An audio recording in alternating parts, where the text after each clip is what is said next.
Hello, everybody. Welcome to a new episode of the Dissenter. I'm your host, as always, Ricardo Lopes, and today I'm joined by three guests, a return guest, actually, Jeroen Hopster. He is an assistant professor of ethics at Utrecht University.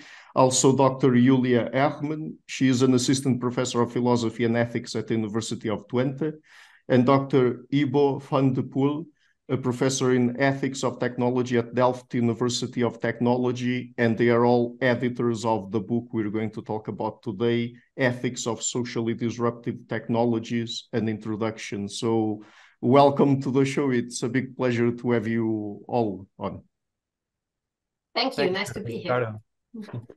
So I would like to ask first, perhaps a general question also to introduce the audience to the book. So I see that you have many authors here in the book. So tell us a little bit about how the book came together and basically a little bit about the collaborative nature of the book here. Yeah, I can tell a little bit about that, Ricardo. So this book is a joint effort of what we call the SDIT program. SDIT stands for Ethics of Socially Disruptive Technologies. This is a very large research program in the Netherlands involving more than 5 universities, and we have like 60, 70, 80 researchers working on this topic for 10 years. So this is really a big program. And this book is, in a sense, really a special book in the sense that we wrote it together with many different people from the project. In total, I think like 35 authors are involved in the various chapters, and we worked in a way that each chapter had 1 or 2 lead authors and then contributing authors. Well, since we couldn't put 35 names on the cover, we have only still quite a few the lead authors on the cover, but we. Yeah, I really like to stress that we really worked with a lot of people on this book, and it was really nice effort. Yeah. And so to get really into what you explore there, what is the ethics of technology? So what kinds of questions does it deal with specifically? Yeah, so ethics of technology, yeah, like the name says, it deals with ethical questions in technology. But that's very broad. So on the one hand, you can think of quite concrete normative questions about specific technologies. Should we develop new types of deep learning in artificial intelligence? Should we want to have artificial bumps? One of the technologies being discussed. Should we deploy geoengineering? So on the one hand, ethics of technology deals with this more specific normative questions about specific technologies. But I think it also deals with more general questions. So you might, for example, think, what type of risks or uncertainties do new technologies bring? What disruptions do they bring? That's of course one of the main themes of the book. Also questions about how do we develop technologies in more responsible ways? What methods are there to investigate the effects of technology? So there's a broad range, ranging from very specific questions about technology to there's more conceptual questions, methodological questions. And in the book, we deal with this general issue about social and conceptual disruptions of technologies, but we do so by delving into specific technologies. So we try also to combine these perspectives. Mm-hmm. And we'll get into that in a second, but since you focus specifically on socially disruptive technologies, what are these exactly? And what does disruption mean in this context? Yeah, that's a question I could address. I think it's in addressing it, it's always useful to contrast it with what we think that disruption does not really mean in this context. And namely, that's a connotation that is very prominent in discourse on disruption, that disruption is purely something that occurs in the economic sphere. It's often associated with disruptive innovation theory by Clayton Christensen. Basically, the idea that technologies can disrupt markets, whereby other companies and their products become obsolete, right? So, and disruption in this sense is often hailed as a sort of economic aspiration, right? And we are after something different, after something much more encompassing, I would say. Namely, the disruptive implications of emerging technologies not only as they play out in market and business, but also in society at large and in various other contexts, right? So think of how technologies can disrupt institutions and democratic practices. For instance, think of how social media have disrupted the political landscape, right? Or think about human capabilities, how neural technologies or human enhancement technologies can fundamentally alter what it means to be human, right? Or how nature itself can be disrupted by genetic engineering technologies or geoengineering technologies, which aim to alter the global carbon cycle, basically, right? And so there are many more thoroughgoing and deep senses of disruption, right? Technologies can disrupt our theories or moral norms or concepts themselves, right?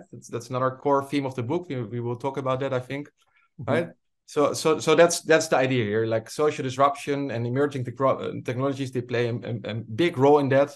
And that encompasses much more than what the ordinary discourse of disruption is really about. There are many of these deep kind of disruptions. And these are the kinds of disruptions that really interest us here. Actually, I would like to hear a little bit more about something specific that you mentioned there, that is disrupting concept. So what is that exactly? What does it mean for technology to disrupt concepts we have about, I mean, wherever it might be? Yeah, so I guess the kind of concepts or conceptual disruption that is of specific interest here are the way that technologies can have a sort of implications for concepts that are central to our understanding of the world or understanding of ourselves, right? Mm-hmm. I mean, think about, to take a sort of recent example, think about what the concept of understanding itself means, right? What does it mean to understand something? Now that's a question that has received quite a bit of attention and urgency with the recent rise of large language models such as GPT, which generate texts which convey an apparent kind of understanding, right? But that arguably falls short of a real sort of understanding. So we really have to sort of pinpoint what understanding means in the first place in order to say whether GPT can have a sort of understanding or not, right? And something similar holds for creativity, right? Are generative AI, are they truly creative? Well, that depends on what creativity means, right? And so these kind of concepts, we have to sort of rethink their meaning, and we're prompted to doing so because of emerging technologies, which have all new kinds of capacities, and it creates situations which really prompt us to think through these concepts, right? And I mean, digital technologies, AI technologies, I mean, that's one kind of example, but there are various other technologies here, right? Think about the concept of life, which is challenged by emerging biotechnologies, which might be able to generate what appear to be living structures in the lab, right? So we have to think what life really means, whether these are really living structures, or think about the concept of reality, which is challenged by virtual reality and augmented reality technologies, right? So that's the what we have in mind when we're speaking about conceptual disruption, how the established meaning of concepts is being challenged by new technologies, and how these call for sort of clarification of our concepts and might also call for a future revision of our concepts. Mm-hmm. So just before we get into the technologies you explore in the book, I have one more general question having to do with the framework, the theoretical, I guess, framework that you bring into the book. Because at a certain point you mentioned there that you use an intercultural, or you apply an intercultural outlook there. So what does that mean exactly? Yeah, I can try to answer that question. So we explicitly move beyond like an approach that only centers on Western conceptual and value frameworks. That's, of course, very typical in the tradition of like Western European philosophy. Just depart from concepts that have developed in those regions of the world. But by now, there are general movements concerned with decolonization, deparochialization, and we basically go with those movements, and we think that, of course, we have to accept that there's a plurality of conceptual frameworks, value frameworks. Our Western frameworks are not the only ones. We acknowledge that. So we do two things. On the one hand, we refer to non-Western experiences and what follows from those experiences about social and conceptual disruption. So how do we have to understand that? What do we learn about that if we consider those experiences? And on the other hand, we also explicitly look at non-Western concepts and conceptual frameworks. So just to give an example, we look at the Ubuntu concept of personhood. So Ubuntu is a philosophy or a way of life practiced in many different parts of Africa. And the Ubuntu concept of personhood is very different from a Western concept of personhood, in that personhood here really involves, as constitutive elements, the relations with others. So it's an interdependent notion. And so if you then ask, well, how do, for instance, social robots, how might they in the future disrupt a concept of personhood? Then if you take this Ubuntu concept, that is quite drastic, and it differs from the Western concept. Because in Ubuntu, you have this famous saying, I am because we are, and since we are, therefore I am. So this relatedness, and to become fully human, to fully develop your own personhood, which also means moral personhood, you need to have these constant interactions with others, where you have also the concern for the other, for equality, for solidarity. And if you assume that with robots we cannot have such relationships, but then if in the future social robots were to replace humans in many cases, then this would be a sort of disruption of the concept of personhood that we cannot understand if we only take a Western approach.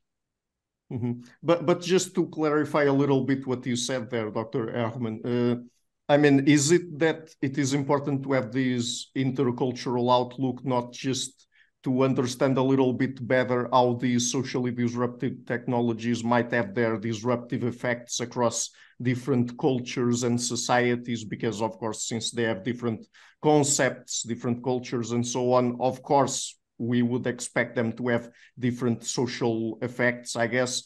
But do you think that perhaps there's, by having this intercultural outlook, there's some insights that we might take from other cultures in terms of how we could deal with these technologies, even in our Western societies or other societies, for example?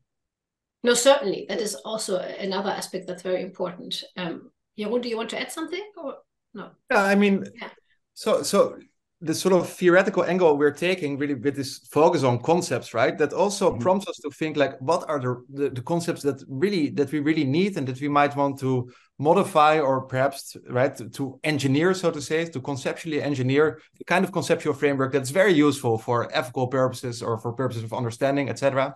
Right? And if you start to think about that and think that through, well, then obviously, I mean, we, the three of us at least, are very much versed in a sort of Western tradition.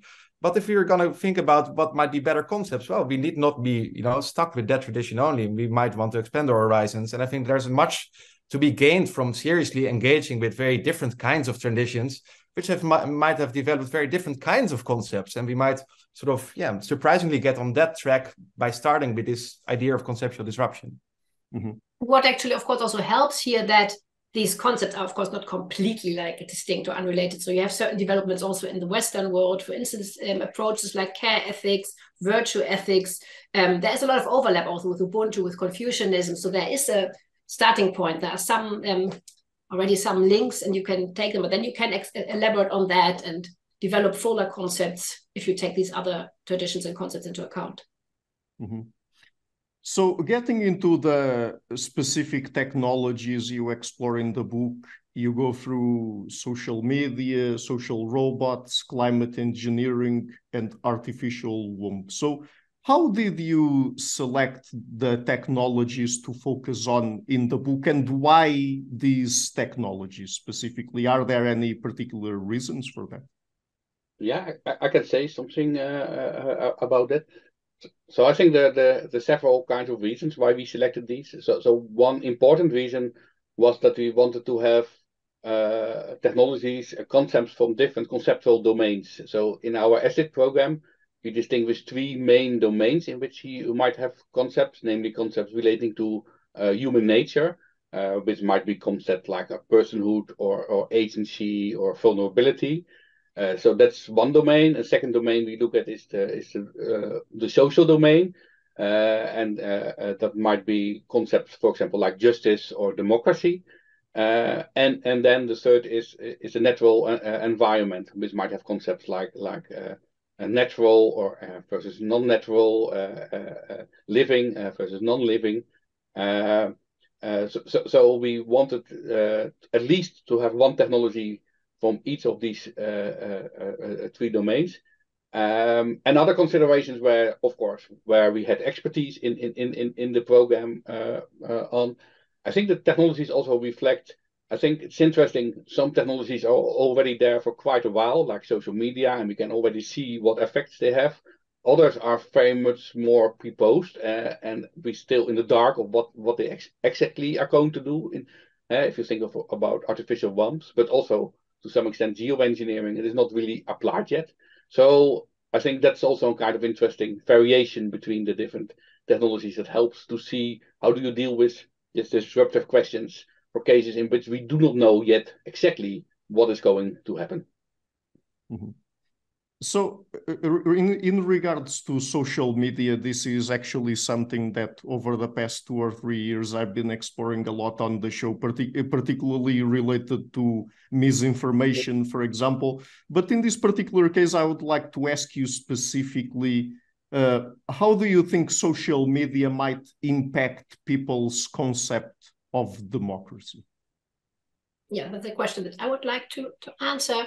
So if you start from Abraham Lincoln's understanding of democracy as a government of the people, by the people, and for the people, then you can see that social media disrupts what the people is, right? So it disrupts the demos, and it disrupts, crucially, the idea of the public sphere, which is really central for many different conceptions of democracy.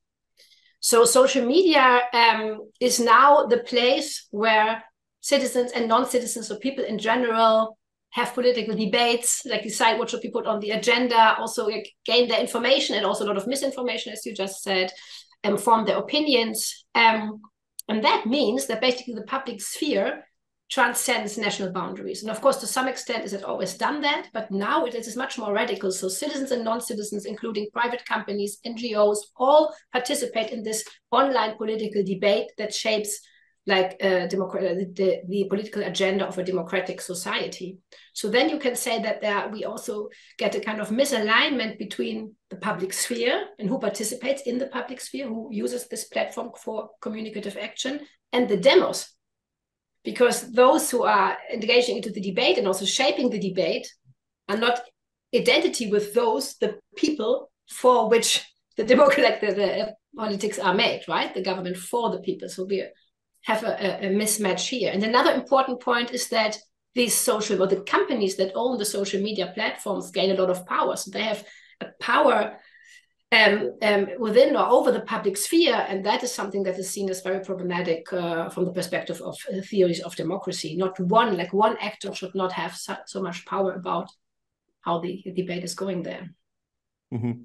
So this has a lot to do with the power of certain specific private individuals over politics, political discourse, democracy, and so on, right? Because I mean, one thing that came to mind while you were talking, Dr. Hermann, is that as I said on the show, I've been talking with people who are experts on social media and misinformation, and they all tell me that, for example, when it comes to who spreads misinformation on the internet, it's usually a tiny minority of highly politically motivated people, and perhaps those are the ones that in the social media get more attention and shape political discourse.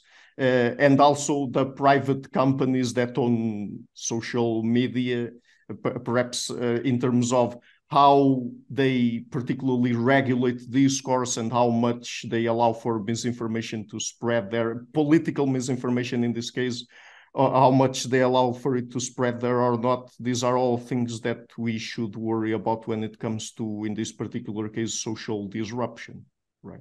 Yes, exactly. I agree. Of course, you might also mention like positive effects of that. Of course, like anyone basically has the possibility to enter the debate. So that is, of course, something that is nice. Like minority groups have a chance here to be heard. Yeah. That's so just to also mention these positive effects. Yeah, I think it holds for many technologies, right? That there's this sort of double-edged sword. The technology can be an instrument for empowerment, but also for oppression.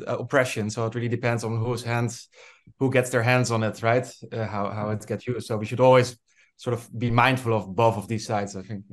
Yeah, of course, that's a question we'll come back to later, but I guess that we've also seen over the years that through Twitter and other social media platforms, sometimes they allow for people to more easily mobilize against tyranny and to organize protests and so on. So that's also a positive aspect of it, right? So let's now move on to social robots. So first of all, what is a social robot exactly? Yeah, I can say something about. So a social robot is a robot that's designed to socially interact with people, usually based on artificial intelligence. And then you can think of, for example, robots that are designed to be companions for people, or robots that are designed to be used in healthcare or care at home, or robots that are being used in education. You might also think of things like sex robots or religious robots. They know.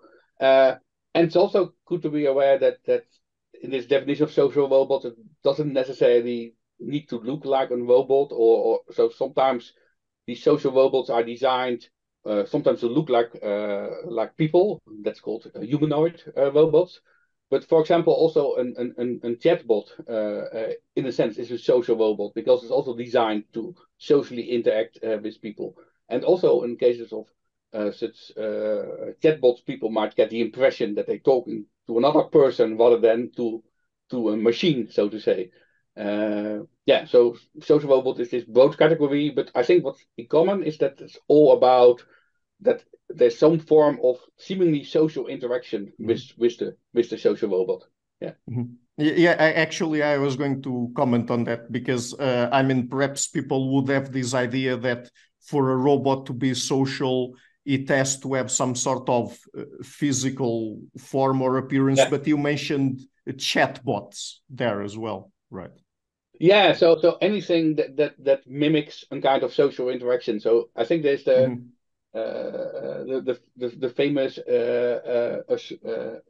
episode from the secretary of Weizenbaum. I don't know. So Weizenbaum designed a program called Elisa, and Elisa just asked people questions, basically giving what they say back as a question. And now, interestingly, the secretary of Weizenbaum, when she was walking with Elisa, she asked Weizenbaum to leave the room because she felt she needed some privacy in talking to Elisa. Weizenbaum actually was quite upset about this because he believed that Elisa was just a stupid program and had no human features at all. But his secretary, and well, he left the room. So this clearly shows, I think, that also if there is no physical appearance, we still might treat this chatbot, which is actually in this case, Elisa, a very simple chatbot, as we might ascribe human qualities to it. Yeah. And actually, I mean, it's not as straightforward the fact that chatbots do not have any physical appearance at all, because some of them you can ask them to send you a picture and they might create a digital I don't know, digital physical appearance for them. So that's also there sometimes. Yeah. And I think, I mean, there was in the news not long ago that Meta now tries to create this chatbot based on a kind of ChatGPT system, which have different personalities. So I think one of them will be like Paris Hilton. So so to give you the impression you're talking to Paris Hilton. So even there you see this tendency also by the designers of these systems to give them some kind of personality. Yeah. And I guess that one of the concepts that apply here is anthropomorphism. I mean, we have this tendency sometimes to anthropomorphize robots. And I mean, is it always bad to do that? No, I don't think it is all. Maybe it's good first to say why people think it is bad in the first place. Okay.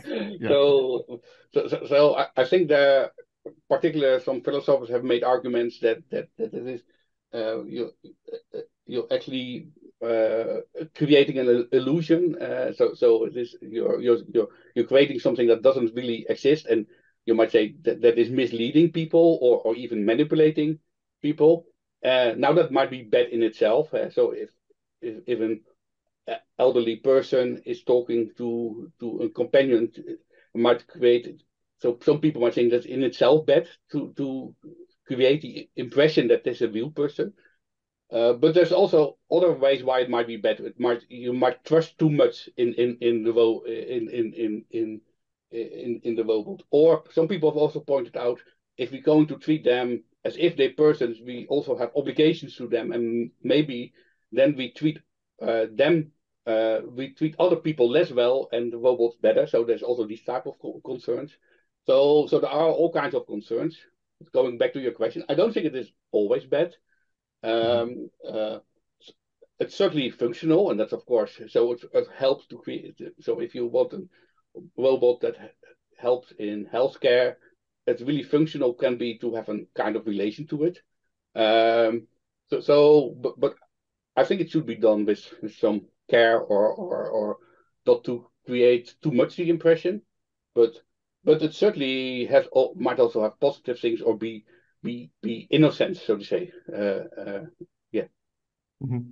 And actually, when it comes to, for example, instances where robots might provide some kind of companionship, and I'm not talking here about any specific kind, I mean, it can be any kind of companionship. I mean, how do you look at it? Because couldn't it sometimes be at least a little bit positive if, for example, people are lonely or something like that, even though, of course, at the same time, there might be some deception going on there? Yeah. So I think this is really a difficult question about people really think differently. Yeah. So I think you're right. I mean, maybe deception is not always bad, and if it makes people feel better, it might be positive. Where it maybe becomes more negative if it comes at the cost of human attentions for other people. So if the robot replaces family contact, or for example, that's probably not what you want. I would say. I think some people might be very strict on this, say any deception is not allowed, but I think, well, what you can say against this is that, of course, in human-to-human interaction is also a lot of small deception or small lies or white lies or whatever we call it, that we, to some extent, find part of normal human interaction. So given that, you might question whether all deception is bad or equally bad. Yeah. Perhaps just to add, so in some contexts, there's of course also a shortage of humans, right? For instance, in elderly care. So here you might wonder to what extent then, I mean, you might really only have the choice between people just being lonely and things not to be done and certain interactions not to be taking place, or perhaps having them done by a robot.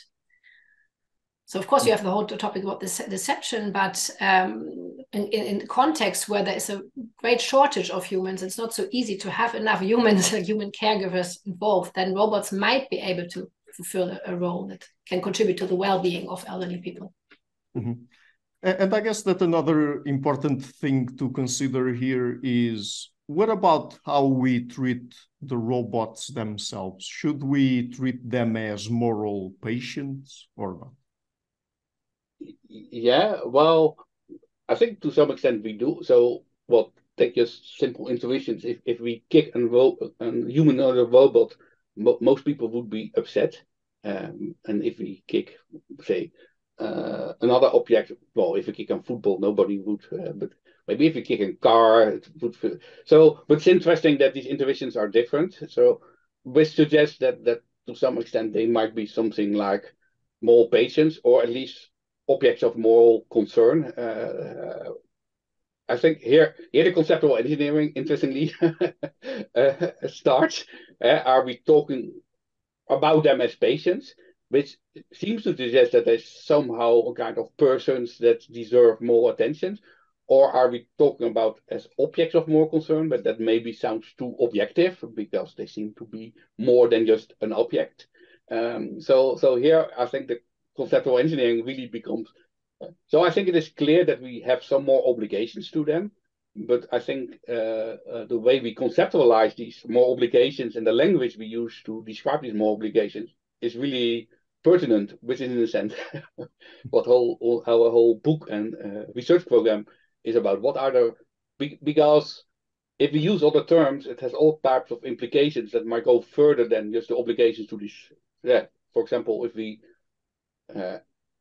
well, we can see them as patients, but maybe then also agents. And then you have these further discussions. Suppose they really like a kind of persons. What role do they then have in our societies? Maybe just to go extreme, but some people have even suggested it. Should they have voting rights, for example, if they if they're more agents?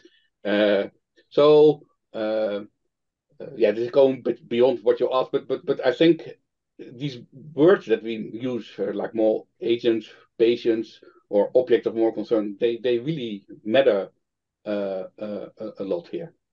Mm-hmm. But when it comes to the sort of moral obligations that we might have toward social robots, does it have anything to do with perhaps some potential mental properties that they might have or develop? Because sometimes people talk a lot about the possibility of somewhere in the future, for example, AI systems developing consciousness or something like that. I mean, is that necessary to be there, some sort of actual mental properties or not, when it comes to how we treat social robots? Perhaps I can say something about that. So there are actually different lines of arguments. So one would indeed be that they have to have certain properties of certain mental features, but others would say it's enough if they appear to have them. So that's the most important thing. Do we experience them as the way human had these same capacities? And still another line of reasoning, with it also more Kantian, would be that what matters is how that affects how we treat humans. So you might say that if we mistreat or kick a humanoid robot, then this might have negative effects for how we would treat other humans. So there are different lines of reasoning. It doesn't necessarily have to be the case that they can really develop all these features and would really be human-like. Actually, that Kantian line of reasoning is very interesting because it's brought to the table in several different instances. So, for example, when it comes to sex robots, sometimes there are feminist lines of argumentation where people say that, so for example, someone might say, oh, there's nothing wrong there. It's just a robot and people buy it and use it sexually and so on. But then some feminists claim, oh, but there's something problematic about it because then men, for example, might objectify women even more, and then that would translate into actual sexual treatment or behavior with humans, right? Yeah. And by the way, since we were talking about humans earlier, we discussed a little bit anthropomorphism. So what is really unique about humans? Because I guess that's something that's a question that's also raised here, right? Yeah, certainly. And of course, I mean, it's a bit like the $1 million question, I would say, because this is something there's a lot of debate about. But certainly, the kind of typical answers are things like saying, well, it's typical for humans that they have intentionality or that they have a mind or a soul, emotions, a consciousness. So these are the kind of typical answers. One of the things that I really found interesting with the development of artificial intelligence, we also found out that, yeah, we actually often do not really know what these answers exactly mean. So what do we exactly mean with conscience? What do we exactly mean with intentionality? Of course, there's a lot of philosophical theories about these things, and they give answers. But yeah, they're still very hard questions. But these are typical the kind of answers we would give to what is unique to humans. And I think there's also the idea that whatever that exactly is, it is important to preserve these things that are unique to humans. So, and I think part of the debate about social robots is why people don't disagree on that we want to keep what's unique to humans, but they might disagree about what is unique to humans and to what extent social robots might endanger eroding what is unique to humans. So I think there is mainly where the debate often is about. Mm-hmm. So let's get into a little bit into climate engineering here. So first of all, what is it? Yeah, that's a different topic, right? So the standard definition of climate engineering, which is often cited by the Royal Society, is as follows: that climate engineering is the deliberate or intentional large-scale intervention in the Earth's climate system in order to moderate global warming, right? So that's the general idea, and then there are two very different ways in which that can go about. Basically, the first one is carbon dioxide removal. That's a set of techniques that serve to remove carbon dioxide from the atmosphere, right? So basically, you can think of this as sort of altering the global carbon cycle with the aim of diminishing the amount of carbon dioxide in the atmosphere, right? And since carbon dioxide is the main greenhouse gas, this addresses the root cause of climate change, so to say. And then the other set of techniques that's called solar radiation management. And these are techniques to affect planetary reflection levels, for instance, by blocking incoming sunlight, right?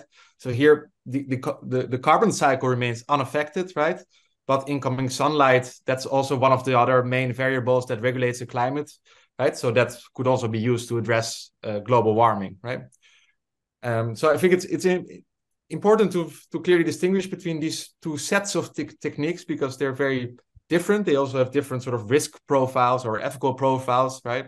You could say that solar radiation management techniques, these are definitely the more controversial and contested ones, whereas the need for some degree of carbon dioxide removal, that's increasingly accepted.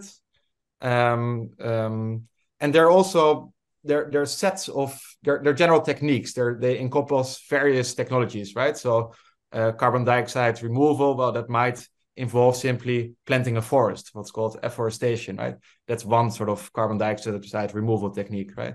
But it might also be more high tech, such as direct air capture, which basically means filtering carbon dioxide directly from the air and subsequently storing it underground, right? And the same holds for solar radiation management. There are various technologies that could be employed under that header, yeah. So here we're talking about technologies that would all potentially be used to tackle climate change, right? Or are there also other kinds of climate engineering technologies that are not directly tied to tackling climate change? No, I guess that's the main aim in which they are nowadays conceived. I mean, there's a bit of a history. I mean, there's a bit of a history of, let's say, weather change technologies that already existed midway the 20th century, right? Which had less to do with climate change in the sense of global warming as we currently understand it, right? So ideas about changing the weather, changing the climate, changing atmospheric patterns, they have been around and they have a bit of a prehistory. But as it is currently nowadays discussed, it's all about climate change, yes. But what are perhaps the main kinds of ethical questions that these technologies raise? Because, I mean, just at first sight, it would seem that if they work when it comes to tackling climate change, then there shouldn't be anything controversial about them.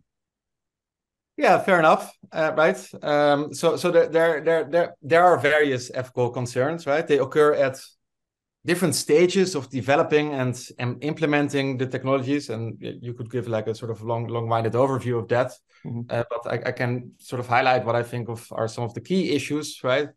And they are somewhat distinct, as I already mentioned, for solar radiation management on the one hand and carbon dioxide removal technologies on the other, right? So it's arguably even sort of misleading to always classify them together as climate or geoengineering technologies because they have such different profiles, right?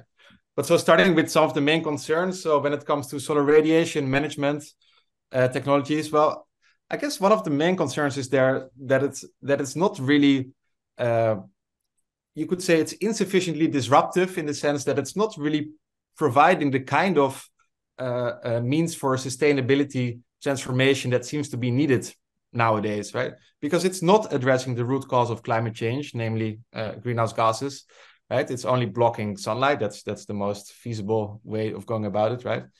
And therefore, it's often seen as a sort of way to, as a sort of emergency mechanism in order to make things not even worse in the worst case scenario, let's say. But it's not really solving the problem, right? Because the amounts of carbon dioxide in the atmosphere, they would continue to increase if we would only rely on this technology. So, for instance, if we would ever stop relying on that technology, then all of a sudden there would be a massive amount of sudden global warming with, well, difficult to anticipate consequences, but they probably won't be pretty, right? And another sort of major issue when it comes to solar radiation management is there's not really a sort of the kind of global governance system in place to regulate things and to ensure that things will go about in a proper manner, right? So who will prevent some sort of single, very rich individual who thinks that something has to be done about climate change to go and sprinkle aerosols in the atmosphere, thereby blocking incoming sunlight, right? I mean, that's the kind of thing that might occur, but we probably wouldn't want that to occur if it happens just because of the actions or the decisions of a single individual, right? We want to have a sort of a global deliberation system, institution in place in order to make informed decisions about that. That kind of functioning institution at the moment is not really there, right? And given that it is a global problem, it's very difficult, right, to sort of address it and to have the proper sort of checks in place to actually realize the technology, right? And then let me also, if I have time to follow up on carbon dioxide removal, right? So that raises also various ethical issues. Part of them also have to do with global governance, but I guess the main issue there is that the amount of carbon dioxide removal that seem to be needed, given to reach sort of the net zero goals that are specified around 2050 in most parts of the world nowadays. I mean, that requires vast amounts of resource use to implement all the kind of all the carbon dioxide removal technologies to realize that these net zero ambitions, right? So vast amount of land, vast amount of crops, vast amount of water use, right?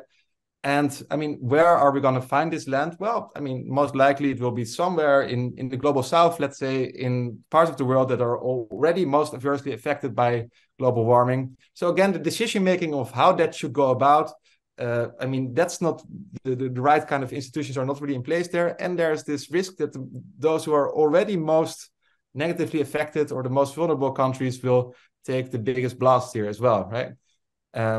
And then another sort of interesting feature of carbon dioxide removal is that the kinds of companies who are best placed to actually realize this carbon dioxide removal, they tend to be the kind of companies who have benefited from the fossil fuel industry, right? Like oil and gas companies who actually have the sort of facilities or the technological infrastructure in place in order to remove carbon dioxide and store it somewhere underneath the sea, let's say, right?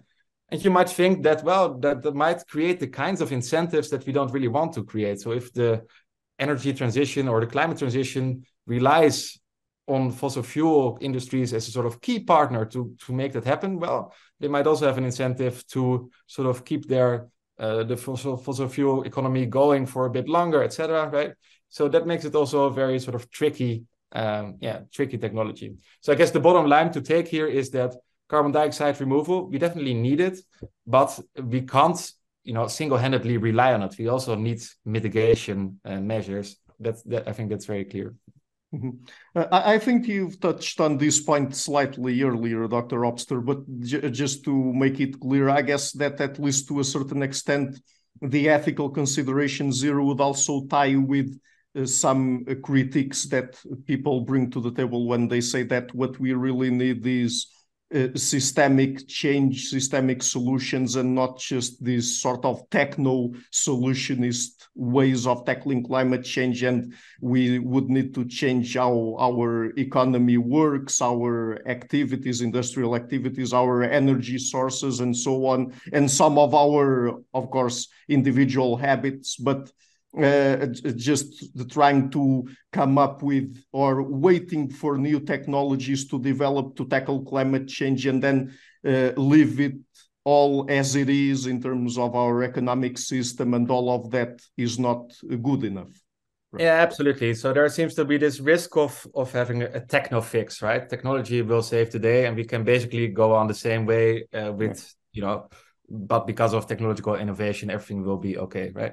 And I think that is a sort of, a human mindset that is very, we have a sort of proclivity to think in that kind of way, or at least a tendency that seems to be very present in society. And that's tricky, because, there are very good reasons to think that a techno fix will not save the day, right? We need technology. It's a very important sort of ingredient of the overall transition we need to make, but we can't single-handedly rely on it, right? And if we sort of, only focus our attention to these techno fixes, we might, because there are so many uncertainties about how the technologies themselves will evolve, how, what will actually be involved in their implementation. If we only rely on that, we might encounter some unpleasant surprises. Mm-hmm. So let's move on to the last piece of technology that you explore in the book, that is ectogestative technology. So, Dr. Hermann, could you tell us a little bit about what this kind of technology is really about? Yeah, so that is a technology that enables ectogestation. That means development of a mammal. Doesn't necessarily have to be a human being, could only be another mammal outside of a female body. Normally this development happens inside, but this technology would enable it outside. It's very important to distinguish between two forms of ectogestation that should not be conflated: partial ectogestation and full ectogestation. So partial, as the name says, means that only part of this process, the development of a human or another mammal, would happen outside.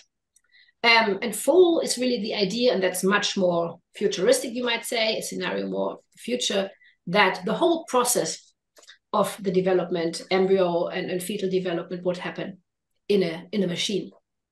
So what's being developed in different parts of the world at the moment, amongst others here in the Netherlands at the University of Eindhoven, is a device intended to be used for partial ectogestation, so to replace incubators in neonatal intensive care units. That is really a specific problem that it's supposed to tackle, namely the death of extremely premature born infants. And full ectogestation is something that is more speculative, but that especially many philosophers, artists, designers have already been thinking about. And the two really have different social and conceptual implications. And what would be some of those conceptual implications that the two of them have? Yeah, so for instance, if you consider partial ectogestation, you can think of the concept of birth. The question would arise, when would a baby be born? Would that be at the moment where it is transferred into the device, so leaving the maternal womb and going into the artificial womb? Or would that be only when it finally comes out of this artificial womb, and then is really, like, you might say that is really born, but then what does birth mean? And if you look at it, you can see that there are two elements of, as we normally understand birth. We can say that one is birth as location change, and the other is birth as physiology change. So when you imagine that a fetus is transferred into an ectogestative device, then there is, what's happening is birth by location change.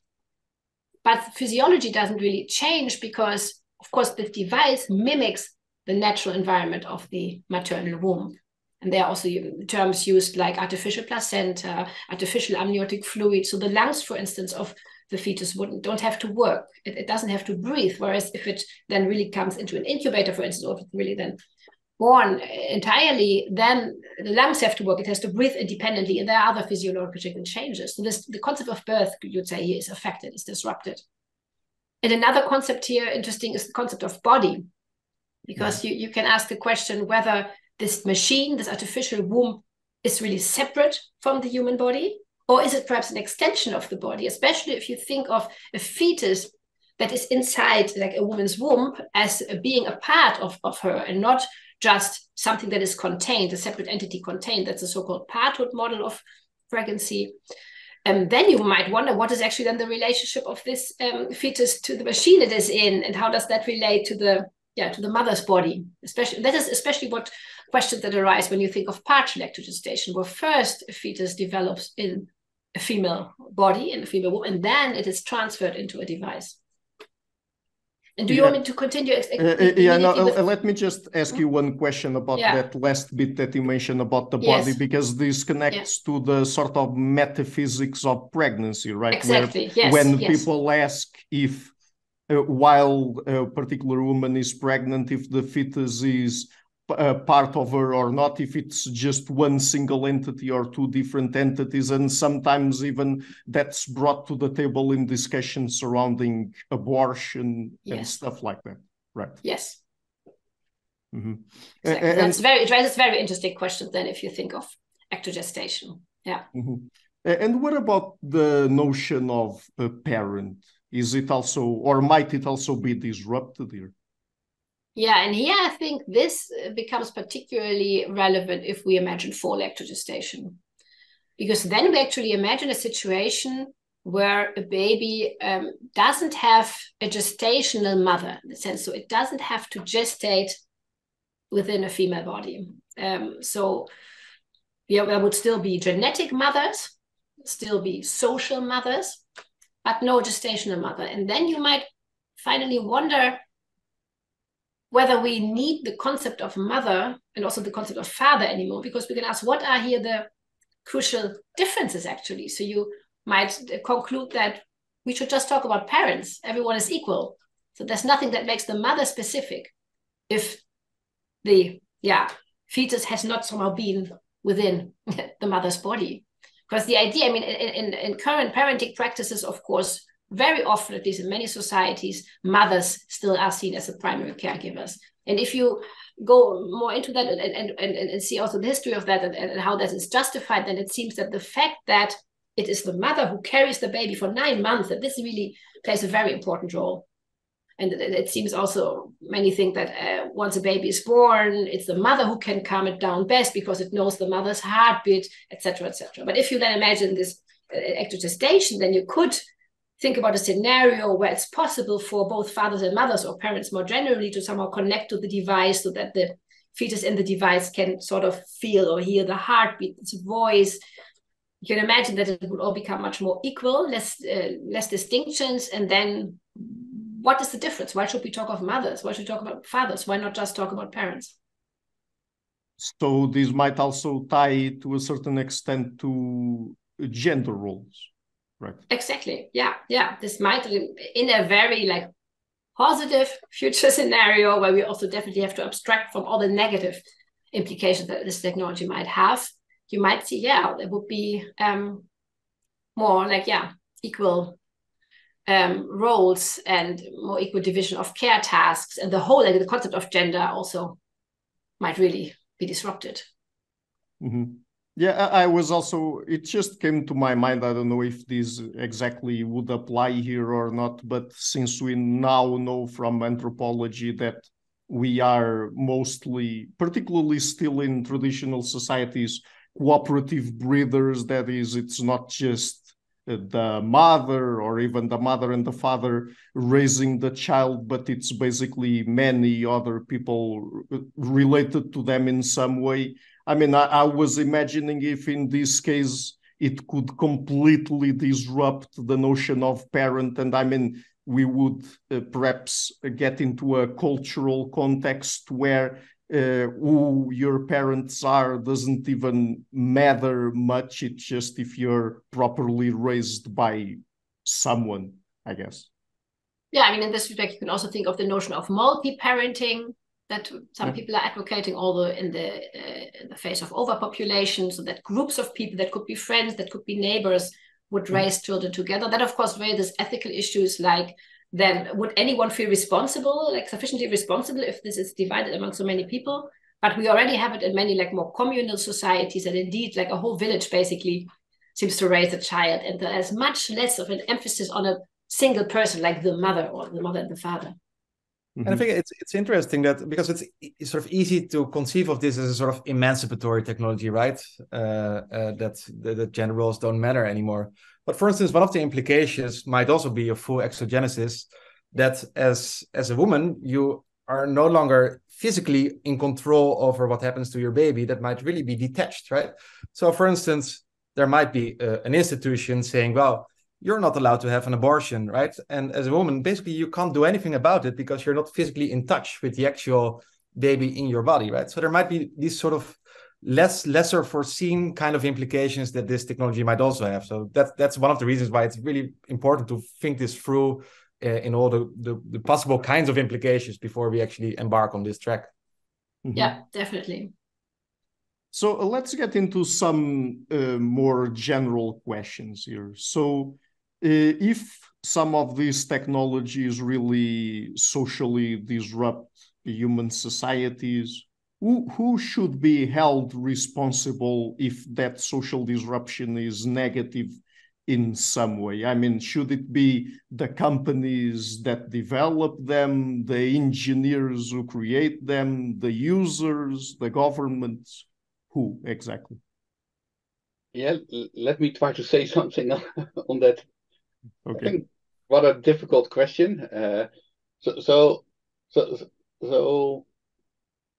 I think two questions. So first question is maybe, is it always possible to hold someone responsible? Typically, you can only be responsible if something you could reasonably have foreseen it, reasonably have expected it. To be honest, I think there are some social disruptions that might, if we look back also on the past, that maybe we couldn't have foreseen, and it might be just sometimes be improper to hold people responsible.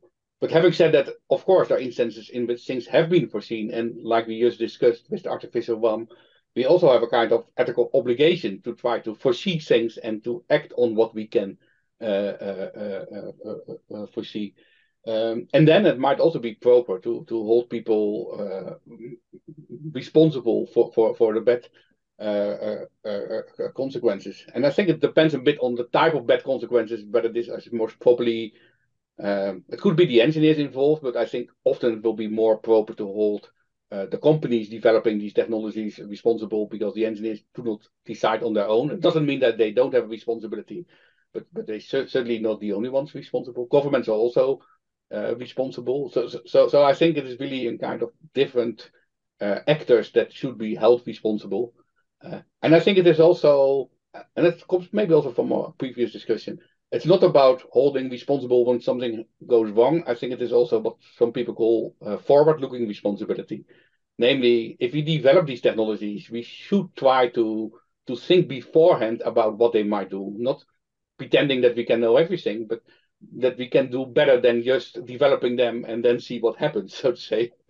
I think, in a sense, lot of ethics of technology is about that, and a lot of what we're doing, and the conversation we were having just about the artificial one is also very much about that, because by thinking through what these technologies might disrupt, we might make other technological choices, and maybe there's sometimes even reason for government policies, maybe even forbidding some technologies. I mean, I'm not saying that should be the general response, but sometimes that might be a proper response. Mm-hmm.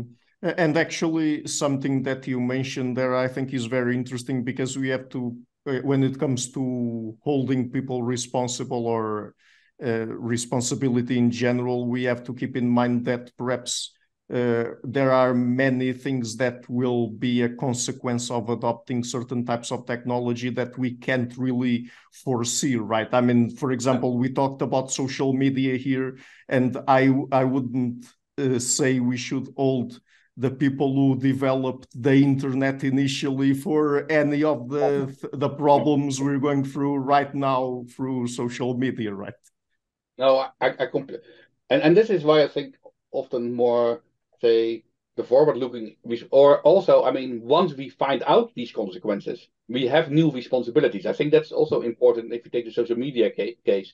So I think it is not productive to say the developers of the internet are responsible, or even maybe not even the first social media companies. But now that we know that there are these effects, we have, and we is also the developers and the engineers and companies developing, but also governments, we have responsibilities that we, in a sense, didn't have before, and it is important to act on these responsibilities. I would say.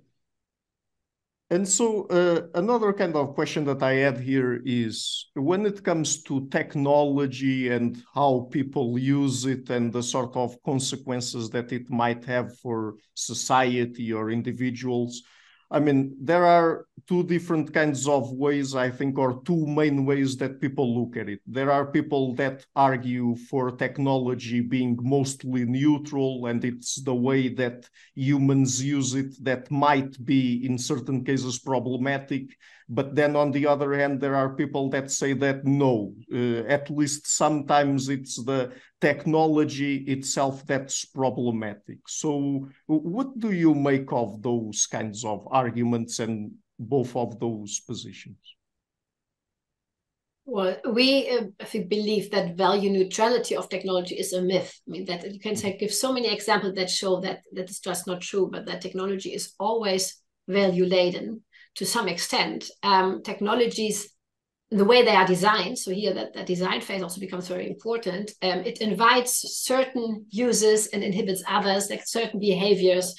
So it's not, and social media perhaps is one example. So for instance, social media platforms invite certain forms of communication, like certain communication styles. It's really something that encourages simplifying your messages, making them much shorter. There are often like explicit constraints on how long a video might be or how long a text might be, for instance. So it's not that users are completely free to communicate however they want on a social media platform.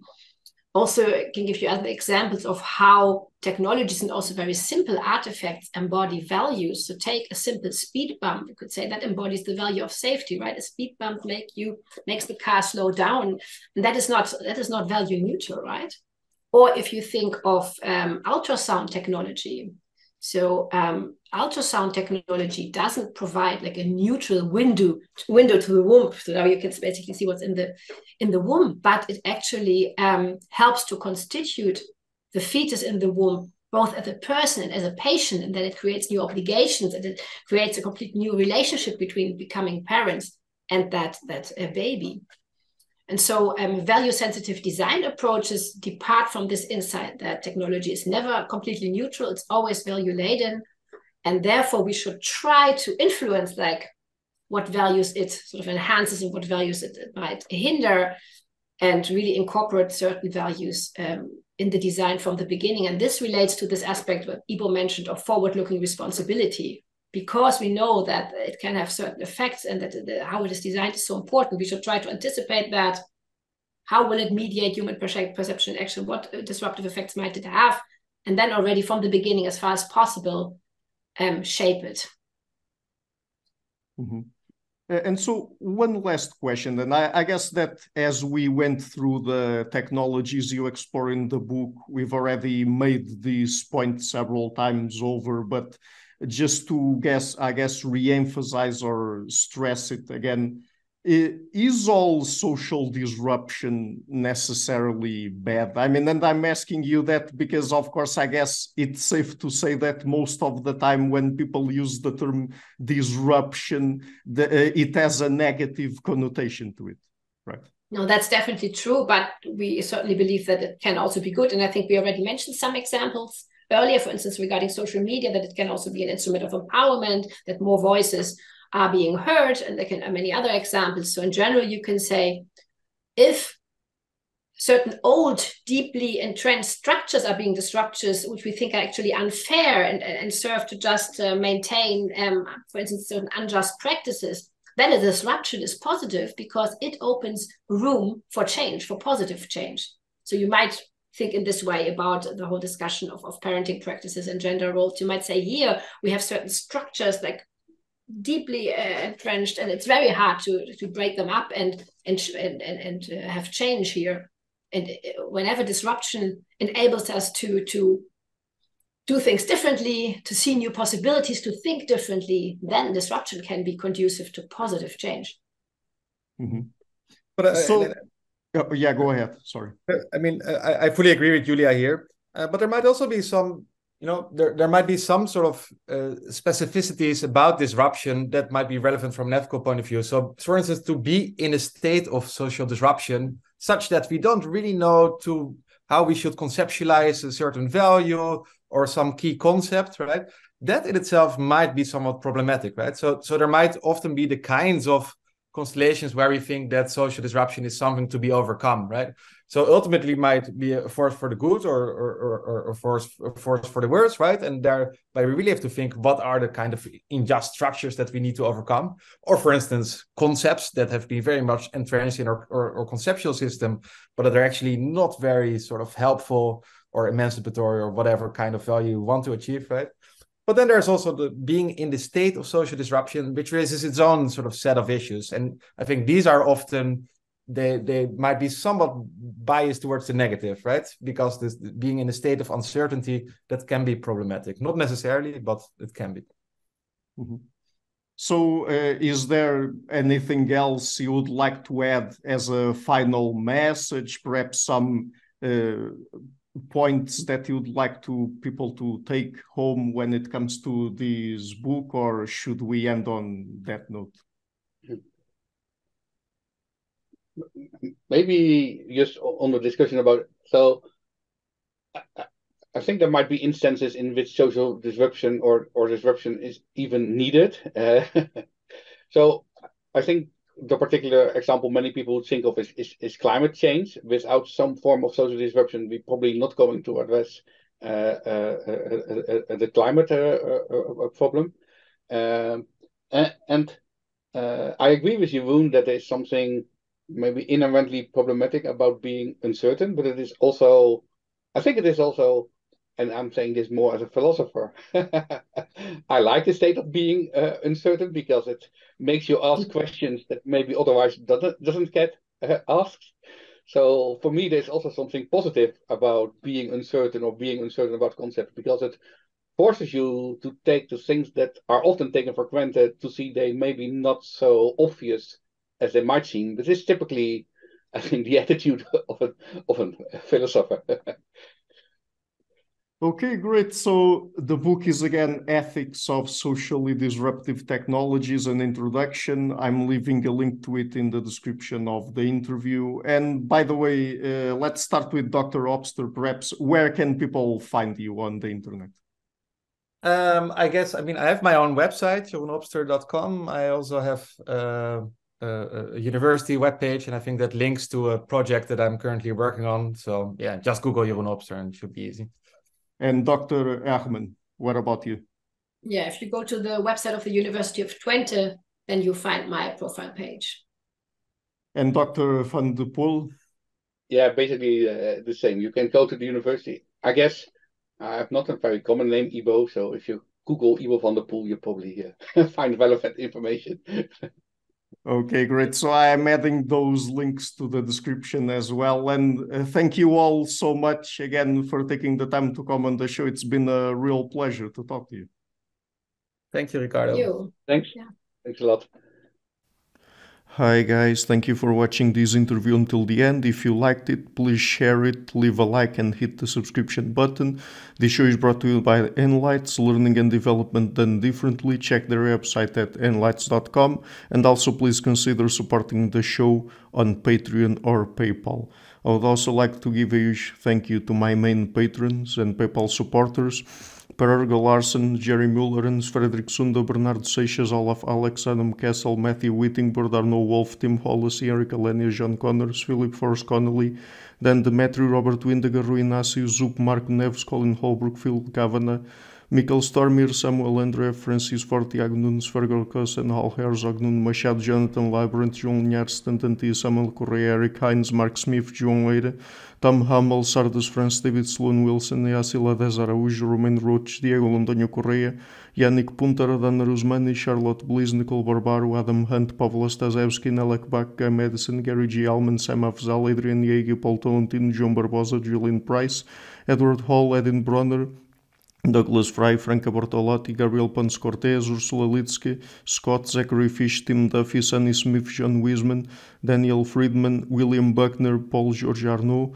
Luke Loaki, Georgios Theophanes, Chris Williamson, Peter Wolozin, David Williams, Diogo Costa, Anton Erickson, Charles Murray, Alex Shaw, Maury Martinez, Coralie Chevalier, Bangalore Atheists, Larry Dealey Jr., Old Erringbon, Sterry, Michael Bailey, Dan Sperber, Robert Grassi, Zigoren, Jeff McMahon, Jake Zool, Barnabas Radix, Mark Campbell, Thomas Dovner, Luke Nissen, Chris Story, Kimberly Johnson, Benjamin Galbert, Jessica Nowicki, Linda Brandon, Nicholas Carlson, Ismael Benzliman, George Coriatis, Valentin Steinman, Per Crowley, Kate Van Goller, Alexander Hubbard, Liam Dunaway, BR, Masood Ali Mohammadi, Perpendicular, Jonas Hertner, Ursula Goodenough, Gregory Hastings, David Pinsoff, Sean Nelson, Mike Lavigne, and Jos Necht. A special thanks to my producers, Isar Webb, Jim Frank, Lucas Stafiniak, Tom Vanagdam, Bernard Ugni, Curtis Dixon, Benedict Mueller, Thomas Trumbull, Catherine and Patrick Tobin, John Carlo Montenegro, Alnick Ortiz, and Nick Golden, and to my executive producers, Matthew Lavender, Sergio Quadriano, Bogdan Kanivets, and Rosie. Thank you for all.